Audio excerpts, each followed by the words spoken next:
Les violences sexistes et sexuelles au travail, comment prévenir et agir? Les violences sexistes et sexuelles au travail sont un risque professionnel pour l'entreprise qui est nouveau et complexe. Une démarche de prévention doit être mise en place. Ce webinaire s'inscrit dans un cycle qui vise à apporter des points de repère aux acteurs de l'entreprise au service de la démarche de prévention. Pour mettre en place une démarche de prévention, il est nécessaire de comprendre les différents niveaux d'action possibles, les acteurs qui peuvent agir et leur rôle. C'est l'objectif de ce webinaire.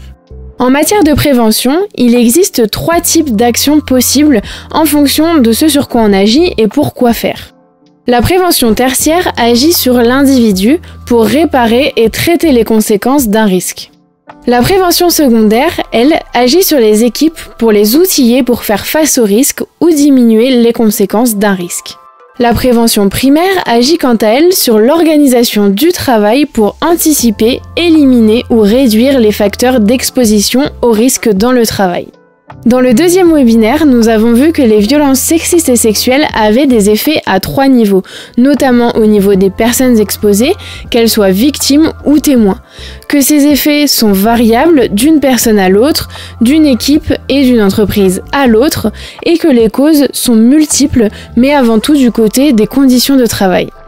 Si l'on applique les différents niveaux de prévention aux violences sexistes et sexuelles au travail, la prévention tertiaire consiste à mettre en place des actions qui s'inscrivent dans une logique de réparation et visent à limiter les effets des agissements sexistes et du harcèlement sexuel pour les femmes et les hommes de l'entreprise.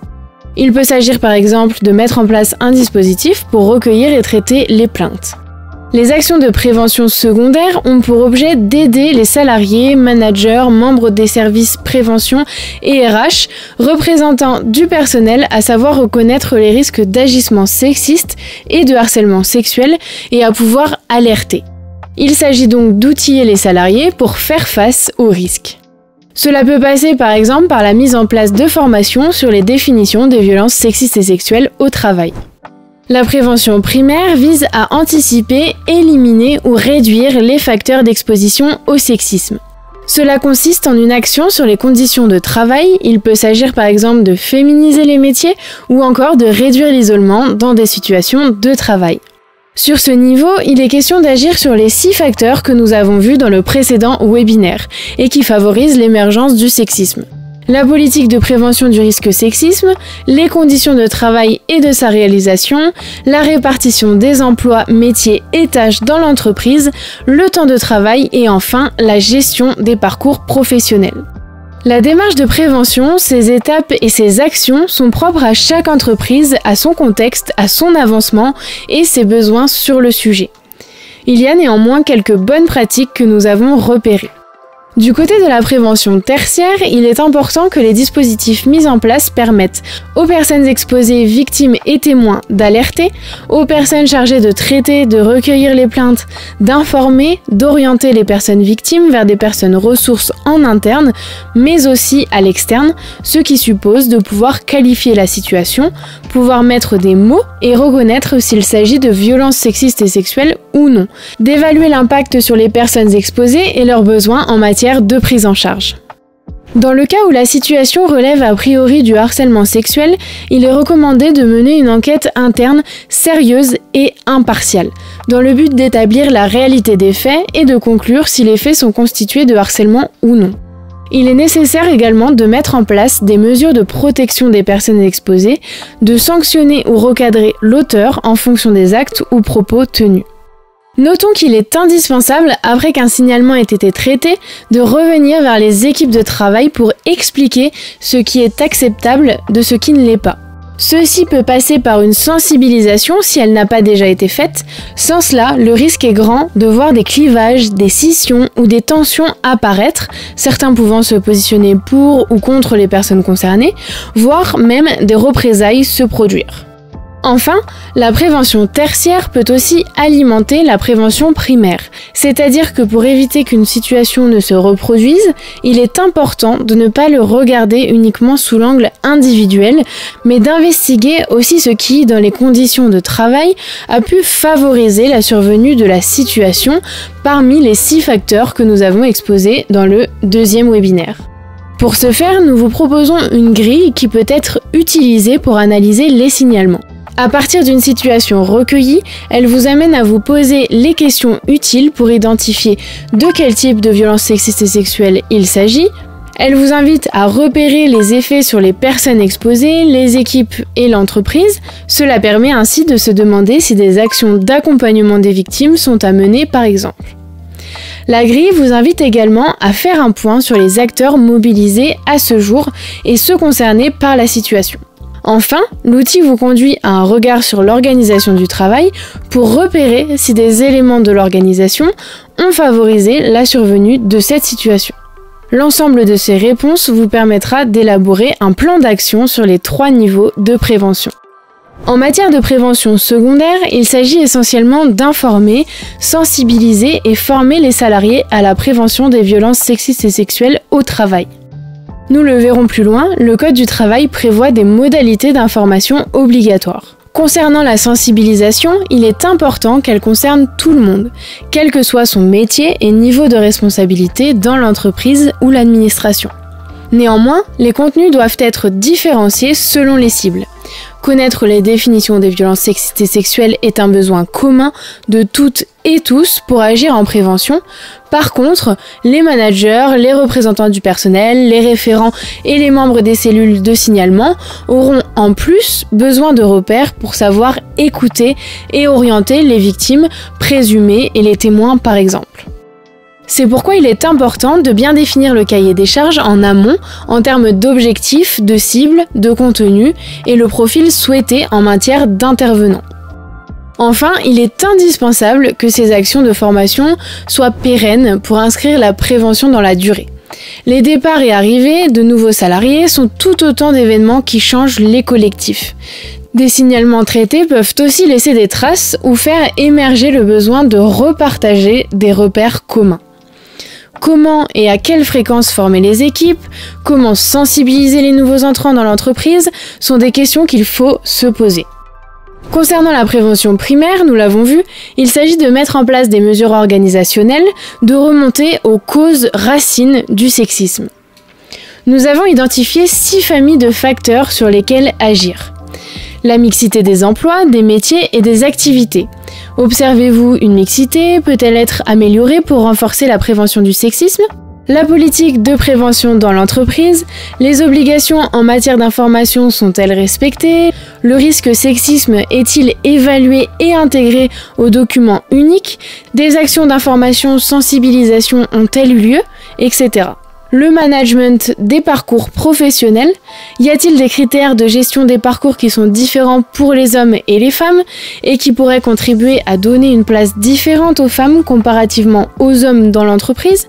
Les conditions de travail et sa réalisation.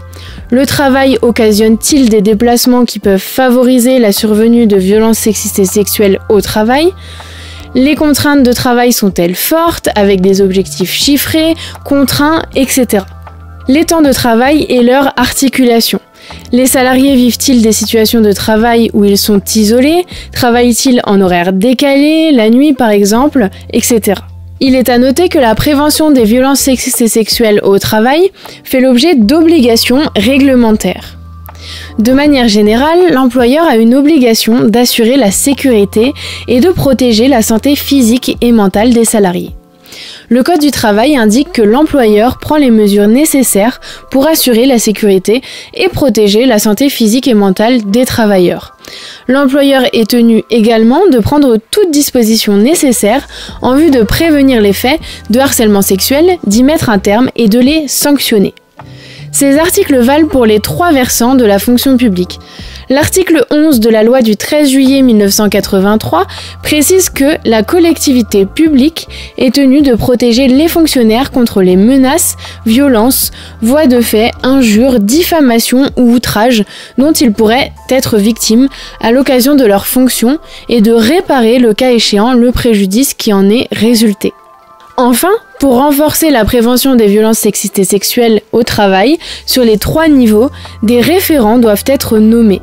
Dans le secteur privé, tout CSE doit désigner un référent parmi ses membres en matière de lutte contre le harcèlement sexuel et les agissements sexistes. Dans les entreprises d'au moins 250 salariés, un référent doit être désigné par l'employeur. Dans la fonction publique, des référents égalité doivent également être désignés. En matière de prévention tertiaire, les entreprises privées doivent élaborer une procédure de signalement et de traitement du harcèlement et de violence au travail. Le contenu de cette procédure n'est pas précisé. Les trois versants de la fonction publique ont eux aussi cette obligation qui vaut pour les violences sexuelles, le harcèlement moral ou sexuel, les agissements sexistes et les discriminations. Les dispositifs doivent prévoir le recueil des saisines ou réclamations des agents victimes ou témoins, les modalités d'accompagnement pour assurer la prise en compte des faits subis par les agents, leur protection et leur soutien, notamment en cas d'urgence. Le dispositif de signalement des fonctions publiques doit également prévoir les procédures de qualification et de traitement des faits, l'élaboration d'un bilan annuel, ainsi que l'articulation avec les procédures disciplinaires engagées à l'encontre des auteurs. Notons également que le Code du travail précise qu'aucun salarié, aucune personne en formation ou en stage, aucun candidat à un recrutement, à un stage ou à une formation ne peut être sanctionné, licencié ou faire l'objet d'une mesure discriminatoire pour avoir subi ou refusé de subir des faits de harcèlement sexuel, y compris si les propos ou comportements n'ont pas été répétés. La protection des victimes et témoins vaut aussi dans la fonction publique. En matière de prévention secondaire, l'employeur a l'obligation d'informer les salariés. Cela vaut aussi pour la fonction publique où l'enjeu est d'informer sur les situations de violence et les acteurs à mobiliser. Les modalités ne sont pas prescriptives. Dans les secteurs privés, le règlement intérieur doit rappeler les dispositions relatives au harcèlement moral et sexuel et aux agissements sexistes.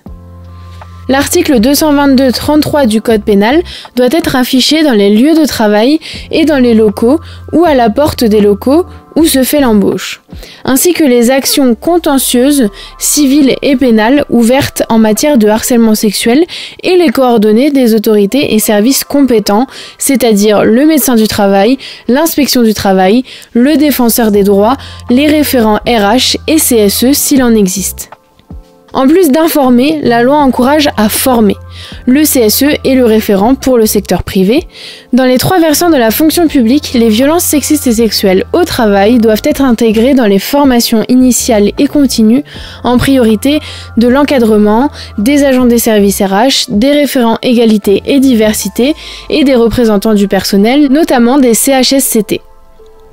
En matière de prévention primaire, l'employeur doit intégrer les risques liés aux agissements sexistes et au harcèlement sexuel dans le document unique d'évaluation des risques et dans le plan de prévention. Il peut construire des outils collectifs de prévention avec le CSE, dispositifs d'accueil des nouveaux, chartes, espaces de discussion, etc. Enfin, la négociation sur l'égalité professionnelle entre les femmes et les hommes et la qualité de vie et les conditions de travail pour les entreprises qui sont soumises à cette obligation peut être l'opportunité d'intégrer des actions sur la prévention des violences sexistes et sexuelles au travail. Du côté de la fonction publique, un plan d'action pluriannuel pour l'égalité professionnelle femmes-hommes doit être produit. Des mesures doivent être proposées sur l'axe prévenir et traiter les discriminations, les actes de violence, de harcèlement moral ou sexuel, ainsi que les agissements sexistes notamment. Vous trouverez sur la présente diapositive les liens vers les principaux textes de référence sur lesquels cliquer pour avoir plus d'informations.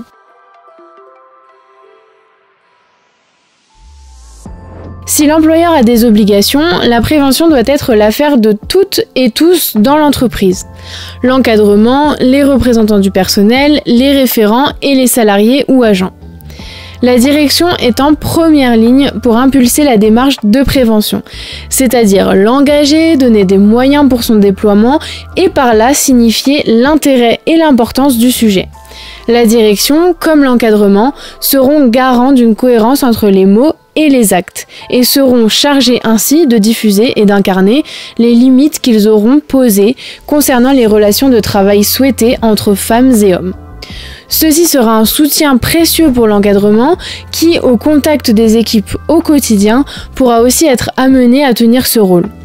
Plus largement, il participera au déploiement de la démarche de prévention en prenant en charge les signalements qui pourraient lui être faits, en agissant auprès des équipes, en participant à l'analyse des situations pour agir en prévention primaire. Les représentants du personnel et les référents auront un rôle dans le recueil des signalements, dans l'alerte, l'information et l'orientation des victimes, l'analyse des situations recueillies et la construction d'actions sur les conditions de travail. Les salariés ou les agents ont eux aussi un rôle à jouer dans la démarche de prévention. Ils participent à la démarche de prévention, recherche de solutions sur l'organisation du travail par exemple, participation aux formations, etc. Au quotidien, ils développent une vigilance raisonnable pour eux-mêmes et leurs collègues, c'est-à-dire qu'ils veillent à ce que leurs collègues ou eux-mêmes ne soient pas sujets à des violences sexistes et sexuelles au travail et qu'ils peuvent alerter en interne si nécessaire. Les acteurs ressources ne sont pas qu'en interne, ils sont aussi à l'externe de l'entreprise ou de l'administration. L'inspection du travail et le service de santé au travail peuvent alerter l'entreprise s'ils ont à leur connaissance des situations de violences sexistes et sexuelles au travail vécues par des salariés. Pour orienter les victimes, le médecin traitant, les services sociaux, le défenseur des droits, la justice, les associations d'aide aux victimes comme l'AVFT, Association européenne contre les violences faites aux femmes, et les CIDFF, Centre d'information sur les droits des femmes et des familles, sont des relais à mobiliser. Des tiers intervenants, c'est-à-dire des consultants qui accompagnent les organisations, peuvent aussi être mobilisés sur les 3 niveaux de prévention pour traiter ce sujet complexe. En bref, la prévention des violences sexistes et sexuelles au travail, pour être réussie, implique un portage fort par la direction qui se traduit par une conviction de l'importance de traiter du sujet, par des objectifs et des moyens dédiés à la démarche de prévention et à des actes au quotidien en cohérence avec cette conviction. Le partage d'un vocabulaire commun, on ne peut pas agir sur ce risque professionnel complexe sans partage des définitions, sans débat, sans confrontation de points de vue, etc. Nous l'avons déjà dit, chacun a un rôle à jouer dans la prévention des violences sexistes et sexuelles au travail, la direction, l'encadrement, les représentants du personnel, les référents, mais aussi les salariés, chacun dans ses prérogatives. Enfin, la prévention ne saurait être efficace sans des actions qui combinent les 3 niveaux de prévention. Il s'agit à la fois bien sûr d'accompagner les individus présumés victimes, mais aussi d'outiller les équipes par de la formation et enfin d'agir sur l'organisation du travail. Voici quelques ressources pour approfondir cette séquence sur la démarche de prévention et plus particulièrement pour recevoir une plainte, écouter, mener une enquête. Un guide sur le harcèlement sexuel produit par le ministère du Travail vous donne notamment des points de repère juridiques et pratiques pour mener une enquête. Un guide spécifique a été produit récemment pour la fonction publique et enfin un webinaire produit par l'ANACT porte sur le traitement d'un cas. Pour mettre en place une action de sensibilisation, de formation et donc agir en prévention secondaire, un guide de formation pour la fonction publique est disponible. Le jeu Sexisme sans façon est également un outil ludique, mobilisable pour appréhender la notion de manière ludique. Et enfin, le webinaire de l'ANACT intitulé Comment mobiliser et former est un support complémentaire. Pour agir en prévention primaire, le webinaire Comment évaluer les risques et agir en amont peut vous préciser les étapes de la démarche pour intégrer le risque violence sexiste et sexuelle au travail dans le document unique d'évaluation des risques. Et le guide Sexisme sans façon peut être un outil pour informer sur les niveaux de prévention. Enfin, vous pouvez vous rendre sur le site internet de l'ANACT et le site régional Eurega BFC qui tous deux vous permettent d'accéder à des ressources complémentaires.